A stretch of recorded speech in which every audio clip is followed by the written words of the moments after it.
So I think we're just at the very beginning of metaverse.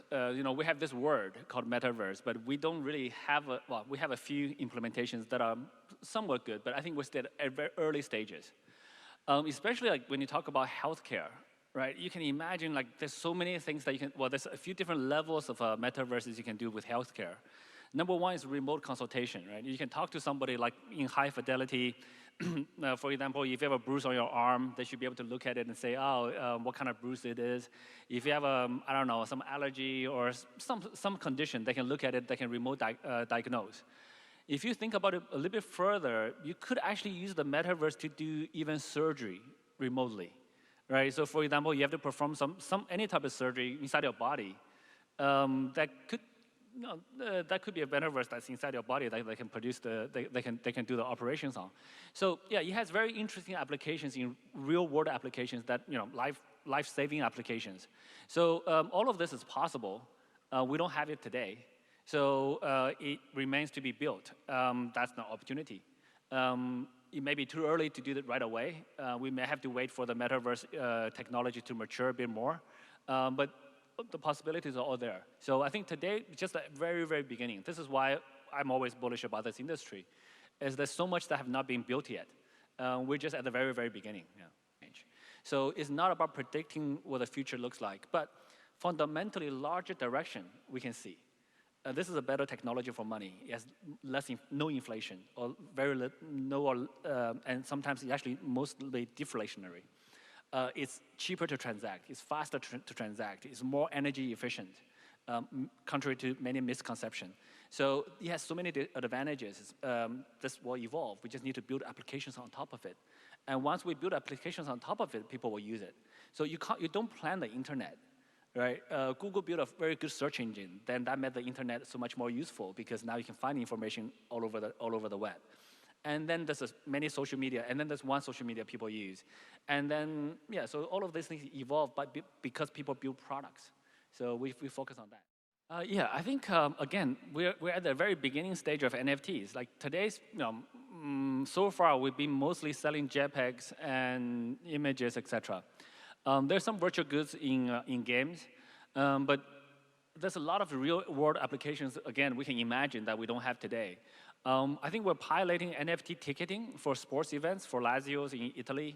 Now you can show your NFT and that's a ticket. If you think about tickets, it's on a specific day at a specific seat, that's an NFT. And even after you use it as a ticket, there could still be residual value. Like if it's a ticket used by some famous person, people may want to collect it. Collection is only one small part. Even also with sports clubs, they have huge problems on, say, merchandise, right? So a famous team here may have fans in other countries, in Asia, or there may be a lot of counterfeit merchandise that the teams don't get the benefit of people buying it. The fans are not supporting the teams when they want to. But what about if you can sell NFTs for those things and have people exchange those NFTs into merchandise? Then you know exactly, you can track that. We've spoken with artists, music artists, singers.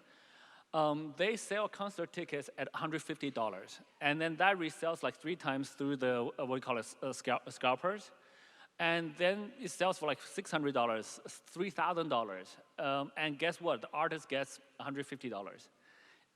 When we spoke to them, they say, this is like I don't know, I forgot the real number, but they said this is like a $10, $20 billion industry. And for this artist alone, right? So this artist, we're very willing to change this. The artist will only sell the tickets through NFTs. And you can engineer the NFT so that the artists get a royalty, however many percent each time it's resold. Or especially each time if it's resold at a higher price. So the artists still get a percentage of the later sales. And this is a multi-billion-dollar industry, and the artists want to do this. Again, we don't have an application for it today. We haven't made it work yet, but it's totally conceivable. There's many, many, many other NFT use cases. I can go on forever, but today, the way I look at it, I look at this industry. It's like in 1990, we had the internet. We can send emails. We can use bulletin boards. I don't know how many of you guys are old enough to remember those. But we can envision video conferencing. We can envision teleconferencing. But guess what? The technology only started to work in the last few years. And even then, it doesn't work so well. Teleconference is still not as good as in person. So all of this are still yet to be built. We're in 1990s for the internet. There's still so much more to be. When people don't learn, we need to make people feel that if they don't learn about crypto, it's like they don't understand money, which is true, which is basically the truth. But many people don't realize it yet. So we need to make our products popular enough to get to that point. I actually don't think that's very far away. I think today, global adoption-wise, we're somewhere between 1% to 5%, depending on which number you use to calculate. Adoption is exponential growth. For an exponential growth curve, 1% is the half mark. So within a few years, I think we'll see a lot more adoption. So also for this reason, I actually don't spend a lot of my time talking to people who are against crypto. I don't like to play piano to cows, right? I like to talk to people who want to understand crypto, or at least not against it. So this way, I think that's the best use of my time. So I actually very rarely convince people who are against crypto about crypto. I talk to people who either don't know or who wants to know. But I think collectively, we just got to continue to push this forward. I think it is extremely important for us to educate regulators, government officials, et cetera, because guess what? Regulators usually do not have experience. They normally do not hold crypto, and they're not a user, and they're not an operator. This industry is so new. If you talk to regulators, none of them have ran a cryptocurrency exchange before. So we need to tell them what are the issues we face. We need to tell them how we operate. We need to show them. So now, many regulators around the world, they're looking at KYC, AML. Guess what? Those exist in banking, so that's why they understand it. But when you talk about wallets, when you talk about how do you do multi-sig, how do you do like threshold signatures, how do you handle customer disputes about forks, airdrops, all of these terms, after you explain to them, they understand, but they may not think about it right away. So how do we handle customer disputes? Or even how do we do listing frameworks? What type of coins are there? Like, it's not just stable coin. There's many other type of coins as well. So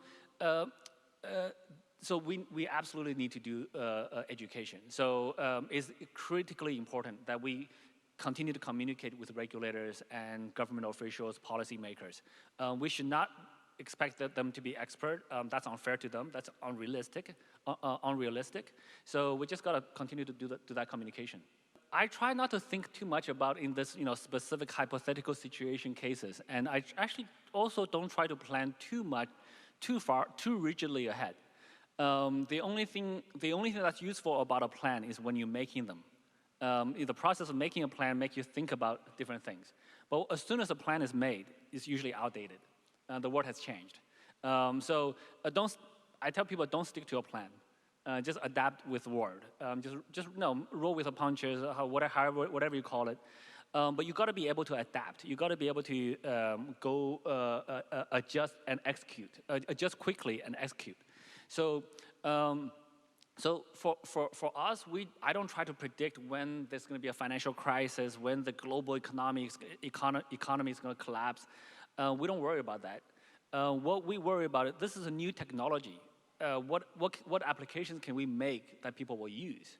And the more they use this new technology, then they are more insulated from other potential risks, including other collapses, etc. So that's the way I think about it. I don't try to think about, because this thing's going to collapse, we're going to do this thing. Let's just make applications people use. And we need to adjust over time, though. So at the beginning, I can tell you, at the beginning of 2017, I had no idea I was going to start Binance. And it was up until May that we decided, okay, let's do a crypto-to-crypto exchange. And then we picked the name, and then we started. And then it was at the beginning of June, we said, maybe we should do an ICO. And then mid of June, we launched the ICO. And then we launched in July. By September, we said, well, we need to move out of the country. So we packed up, moved out of the country, and things changed. So if you, at the beginning of 2020, I would not have said DeFi would be the next big thing. But by mid 2020, Uniswap is all over the place.